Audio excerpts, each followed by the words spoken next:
உங்கள் பிள்ளைகள் மலைகளை காப்பாற்ற வேண்டும் என்று மாநாடு போட்டோம், மரங்களுக்கென்று மாநாடு போட்டோம், ஆடு மாடுகளுக்கென்று மாநாடு நடத்தினோம், தண்ணீருக்கென்று மாநாடு நடத்தினோம், கடலம்மா என்று கடலுக்கு மாநாடு நடத்தினோம். எல்லோரும் எள்ளி நகையாடினார்கள், ஏளனம் செய்தார்கள், சிரித்தார்கள். நாங்கள் அவர்களை பார்த்து பரிதாபப்பட்டு அழுதோம்.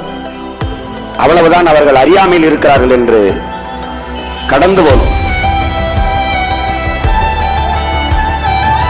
இவர்கள் மரம் என்பதை வெறும் மரம் என்று கருதுகிறார்கள்.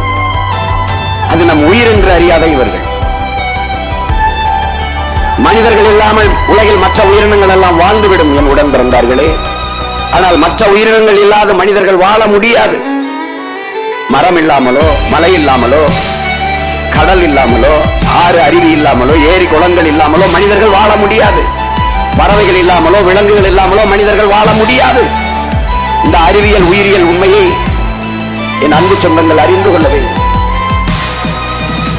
இதை அறியாது நாம் அரசியல் செய்கிறோம், நாம் ஒரு இதெல்லாம் செய்கிறோம் என்று பேசுவது ஒரு சுத்த அறியாமை. அது ஒரு